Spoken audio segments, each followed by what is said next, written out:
పచ్చిమిర్చి కూడా మనం తెచ్చుకున్నాక చాలా కూరగాయలు కొనుక్కొచ్చినప్పుడు ఫస్ట్ పచ్చిమిర్చి కూడా మనం కొద్దిగా పెన్నంలో ఆల్రెడీ కడిగాను.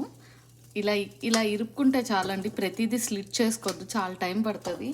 మనం స్పీడ్గా పని అవ్వాలంటే ఇరుక్కుంటే చాలు. ఎందుకంటే మనం పచ్చిమిర్చి అలా వదిలేస్తే ఏమవుతుందంటే ఎండిపోతాయి, ఎక్కువ ఎండిపోయి కుళ్ళిపోతాయి. ఎక్కువ కుళ్ళవు కానీ ఎండిపోతాయి. కాడలు తీసేస్తే తొందరగా ఎండిపోతాయి, అంతేగాని కుళ్ళవు. కానీ అది కూడా దానికో అదే మనం పొద్దున్న చట్నీలు దోశలకి వేసేటప్పుడు మళ్ళీ నూనెలో ఈ పచ్చిమిర్చి వేపాలి. అదంతా ఎందుకు మనకి ప్రాసెస్. దీనిలోనే కొద్దిగా ఆయిల్ చుక్కేసుకొని,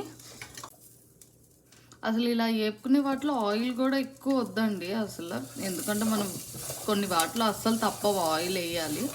జస్ట్ ఒక డ్రాప్ ఆఫ్ ఆయిల్ వేసుకొని కొద్దిగా సాల్ట్ వేసుకుంటే వేసుకోవచ్చు, లేకపోతే లైట్ సాల్ట్ కూడా వేసుకోవాల్సిన అవసరం లేదు.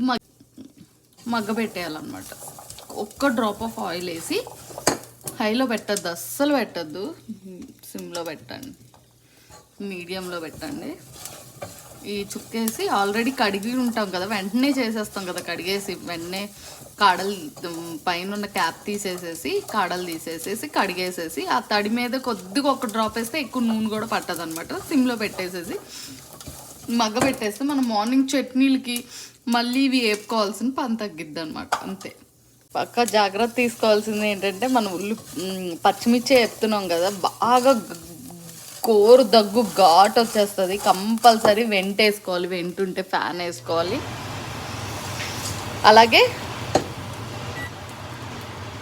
అలాగే డోర్లు విండోలు తెరుచుకోవాలి కంపల్సరీ. ఎండుమిర్చి కానీ పచ్చిమిర్చి కానీ ఎక్కువ మోతాదులో వేపితే చేసుకోవాలి. ఇలా ఏగితే చాలండి, లైట్గా ఏగినా చాలు.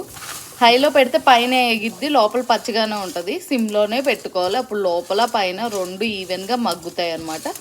మగ్గితే చాలు. కొద్ది వేడి చల్లానాక ఒక డబ్బాలో ఎత్తి పెట్టుకుంటే మనకి పొద్దున్న చట్నీలకి గవ్వ ఎన్ని కావాలో అన్నీ వేసేసుకోవచ్చు అనమాట.